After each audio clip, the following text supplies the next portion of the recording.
I came home from the hospital to find my stuff in trash bags on the lawn. My family met me at the door. You're costing us too much. Get out. I drove away. 6 months later, Mom called in a panic. We need your help. I smiled. I'm Autumn and I'm 32. I work for this construction company doing site inspections. I've been doing this for about 6 years now, checking out different projects, making sure everything's up to code. My life's been pretty routine lately. Wake up, work, come home to my parents' place where I've been staying while my house gets renovated. My house has been a disaster zone for 2 months now. Major renovations, the whole 9 yards. When I asked my parents if I could crash at their place temporarily, they said yes, but with conditions. I had to pay all the utilities, buy groceries, basically cover everything. Whatever, I agreed. I even got them this fancy internet package since I need it for work. Cost me an extra $150 a month, but hey, family, right? My sister Lisa is 35, married to this guy Tom, and they have a 5-year-old kid named Jake. Lisa works part-time at some marketing firm, always complaining about how tired she is. Tom's in sales, makes decent money I guess. Every weekend when Lisa and Tom want to go out or visit family, guess who gets stuck babysitting? Yeah, me. Don't get me wrong, Jake's a sweet kid, but it's like I became the permanent free babysitter the moment I moved back in with my parents. Mom and Dad are both in their 60s. Dad's retired from the post office, spends most of his time watching TV or tinkering in the garage. Mom worked as a secretary for years before retiring. They're comfortable, not rich but not struggling either. Still, when I moved in, suddenly I was paying for everything. It felt like I was a tenant, not their daughter. That Tuesday started like any other day. I grabbed coffee, checked my emails, and headed out to inspect this new office building downtown. The site manager was supposed to meet me there at 10. Traffic was lighter than usual, which should have been a good sign. I was actually running early for once. I remember thinking about my house while driving. The contractor had sent me photos the day before showing the new kitchen counters. They looked amazing. I was already planning where I'd put my stuff when I moved back in. Maybe throw a little housewarming party, invite some friends over. It had been so long since I'd had my own place to myself. The radio was playing some old song from the 90s, and I was humming along, tapping my fingers on the steering wheel. The intersection ahead had a green light. I pressed the gas pedal a little harder, trying to make it through before it changed. That's when everything went black. I don't remember the impact. I don't remember the sound of metal crushing metal or glass shattering. I don't remember the other driver or whether they ran the red light. 1 second I was humming to the radio, the next second there was nothing. When I woke up, everything was white and smelled like disinfectant. My head felt like it was stuffed with cotton, and there was this constant beeping sound nearby. It took me a few seconds to realize I was in a hospital bed. My left side felt weird, numb but also painful at the same time. There were tubes and wires attached to me. A nurse noticed I was awake and called for the doctor. This older guy with gray hair came in, checking my chart and looking at me with a serious expression. Ms. Patterson, I'm Dr. Williams. You were in a car accident 3 days ago. Do you remember anything? 3 days? It felt like I just closed my eyes a minute ago. Not really, I said. My voice sounded hoarse and strange. What happened to me? You have several injuries. We've already performed 2 surgeries, one on your spleen and another to repair some internal bleeding. Your left arm has a compound fracture that we've set, and you have 3 cracked ribs. We'll need to do 1 more surgery on your arm in a few days, but overall, you're lucky. The paramedics got to you quickly. Lucky, that was a funny way to put it. Have you called my family? Has anyone visited? Dr. Williams looked at his notes. We called the emergency contact number on your phone, your mother. She seemed, well, she was more concerned about some weekend plans being disrupted. She said something about having to find alternative arrangements because of your accident. My stomach dropped, even in my foggy state. That sounded exactly like something my mother would say. Has anyone else called or visited? Your workplace called several times to check on your condition. Very concerned colleagues. But no family members have visited yet. I asked for my phone, and the nurse brought it over. The screen was cracked, but it still worked. I scrolled through my messages, my heart sinking with each swipe. From Mom, Autumn, because of your accident our weekend plans are ruined. We were supposed to visit Aunt Marie this weekend and you were going to watch Jake. Now Lisa has to find a babysitter. This is really inconvenient. From Lisa, thanks a lot for being such a terrible sister. Now I have to pay some stranger to watch my kid because you couldn't be more careful driving. You've really screwed us over this time. I stared at these messages for a long time. Not one word about how I was feeling. Not one question about my injuries or whether I was okay. Just complaints about how my accident inconvenienced them. I opened our family group chat, the one where we usually talked about boring stuff like who's bringing what to dinner or reminders about birthdays. There were 12 new messages, all from the last 3 days. Mom, well, Autumn's really done it this time. Dad, what are we supposed to do about Jake now? Lisa, I can't believe she didn't think about how this would affect all of us. Tom, maybe she should have been more careful. Mom, we'll have to cancel the trip or pay for a babysitter, either way, it's going to cost us. Lisa, she's always been selfish but this takes the cake. I read through all of them twice. Not one person asked how I was doing. Not one person said they hoped I'd recover quickly. They were all just pissed off that my near-death experience had messed up their weekend plans. I started typing a message, I'm alive, in case anyone was wondering. But then I deleted it. If they didn't care enough to ask, I wasn't going to tell them. Lying in that hospital bed, staring at those awful messages, I started remembering all the other times my family had treated me like garbage. It's funny how when you're stuck somewhere with nothing but time, your brain starts connecting all these dots you've been ignoring. Like last Christmas. I'd saved up for months to buy everyone really nice gifts. Got Dad this expensive tools that he'd been wanting. Mama jewelry said she'd been eyeing at the mall. Lisa a spa day package, and Jake this awesome remote control car. When it came time to open presents, they gave me a generic gift card to Target. $25. Lisa got a weekend getaway from Mom and Dad. The spa day I bought her? She complained it wasn't at the fancy place she preferred. Then there was the time I got promoted at work. I was so excited, called everyone to share the news. Mom's response? That's nice, honey. Can you help Lisa with her mortgage payment this month? She's behind again. Not congratulations, not we're proud of you. Just immediately asking for money to help my sister who couldn't manage her finances. Speaking of money, that was always the pattern.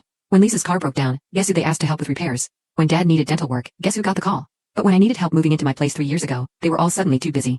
I hired movers and did it myself. The worst part was how they made me feel guilty about everything. When I couldn't babysit Jake because I had work commitments, Lisa would go on these rants about how I didn't care about family. When I said I couldn't lend them money because I was saving for my house renovations, Mom would get all quiet and hurt, like I was being selfish. But now, lying here with broken ribs and a shattered arm, reading their messages about how my accident inconvenienced them, It was like seeing everything clearly for the first time. A week went by in that hospital. My coworkers came to visit.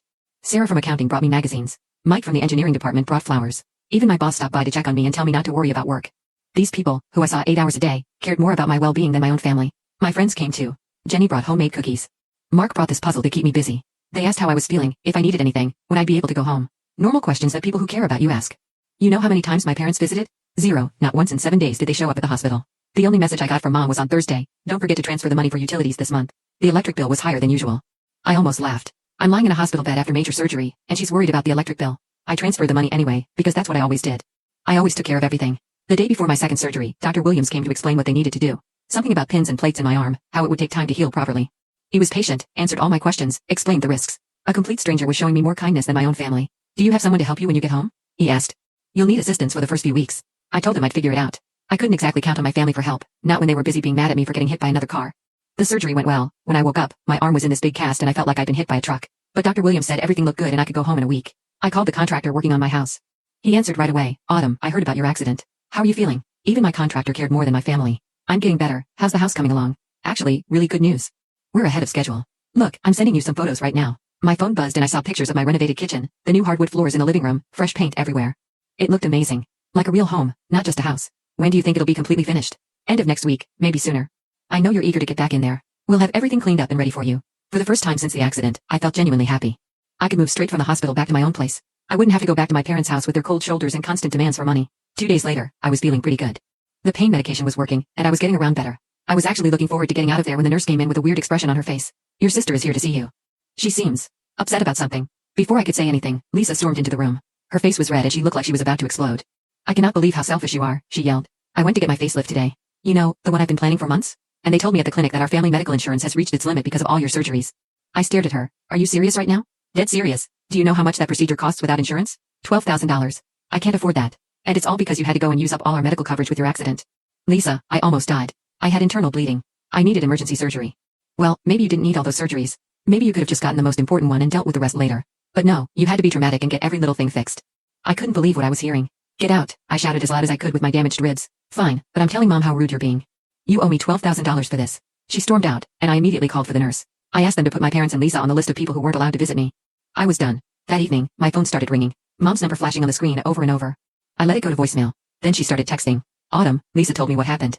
You are incredibly rude to your sister. She's devastated. How could you kick her out when she's going through a difficult time? Call me back immediately. I deleted the message without responding. I was done with their guilt trips and manipulation. My sister was devastated? I was the one with broken bones and surgical scars, but sure, she was the victim here.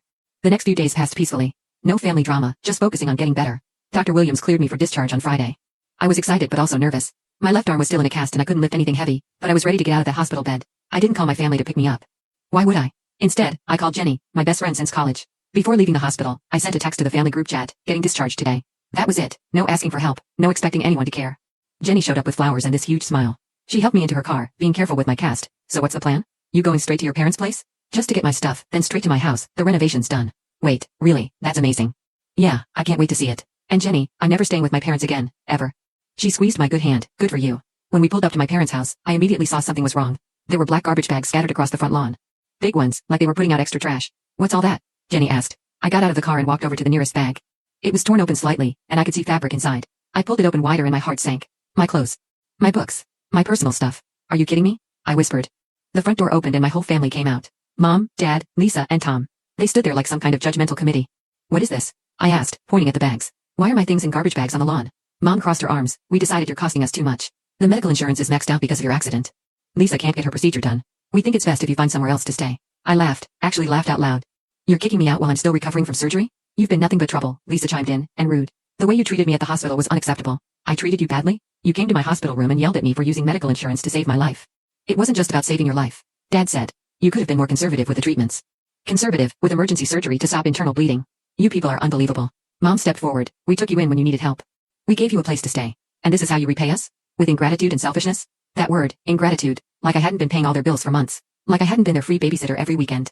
Like I hadn't been covering their groceries and utilities while recovering from major surgery. You took me in? I've been paying for everything. Your electric bill, your groceries, your fancy internet. And we provided you with a roof over your head, Mom shot back. I stood there looking at them. My family, the people who were supposed to love me unconditionally. And all I felt was this cold clarity. They didn't love me, they never had. I was just useful to them. You know what? You're right, I am ungrateful. I'm ungrateful that I survived that accident so I could see exactly who you people really are. Lisa gasped like I'd slapped her. How dare you? How dare I what? Tell the truth? You came to my hospital room and screamed at me about cosmetic surgery while I was recovering from operations that saved my life. And you, I turned to my mother, you couldn't even be bothered to visit me once, not once in 2 weeks. We were busy, Dad mumbled. Right, too busy to visit your daughter in the hospital, but not too busy to throw her belongings on the lawn like trash. Jenny had been quietly loading my stuff into her car. Autumn, I've got everything, let's go. I looked at my family one more time. You know what the funny thing is? I actually thought you cared about me. All these years, I kept trying to be the good daughter, the helpful sister. I kept thinking if I just did enough, gave enough, paid for enough things, you'd actually love me. But you don't. You never did. That's not true, Mom said, but her voice sounded uncertain. It is true, and I'm done pretending it isn't. I got into Jenny's car and we drove away. In the rearview mirror, I could see them still standing there on the lawn. You okay? Jenny asked. Yeah, actually, I think I am. We drove to my house, and when I saw it, I almost cried. It was beautiful. The contractor had done an amazing job. Fresh paint, new windows, updated everything. It looked like a real home. My home. Jenny helped me get settled, made me soup, and stayed until I felt comfortable being alone. After she left, I sat in my renovated living room and felt something I hadn't felt in years, peace. No one demanding money. No one guilt-tripping me about babysitting. No one making me feel like I owed them something just for existing. I picked up my phone, blocked their phone numbers and started making some calls. Time to take back control of my life. The first call I made was to the health insurance company. It felt so good to say those words, I need to remove some people from my family plan. The representative was helpful and efficient. Within 20 minutes, I removed Mom, Dad, and Lisa from my medical coverage. They get notification letters in a few days. Next, I called the utility company and canceled the automatic payments I'd been making for my parents' house. Then I called the internet provider. That fancy package I'd been paying for? Gone. The contract was in my name, so it was easy to cancel. It felt like lifting weights off my shoulders. 3 days later, my phone rang from an unknown number. I almost didn't answer, but curiosity got the better of me. Autumn, it's Mom. Why did we get emails saying we were removed from your health insurance? Because I removed you. But why? We're family. Are we? Because when I was in the hospital fighting for my life, you were more worried about weekend plans. When I needed support, you threw my belongings on the lawn like garbage. Autumn, you're being vindictive. This isn't like you. No, Mom, this is exactly like me. I've just never stood up for myself before. You can't do this to your family. We need that insurance, your father's arthritis, my blood pressure medication. Should have thought about that before you decided I was too expensive to care about. Autumn, please. Oh, and by the way, I'm also canceling your internet service and stopping all financial help. No more grocery money, no more utility payments.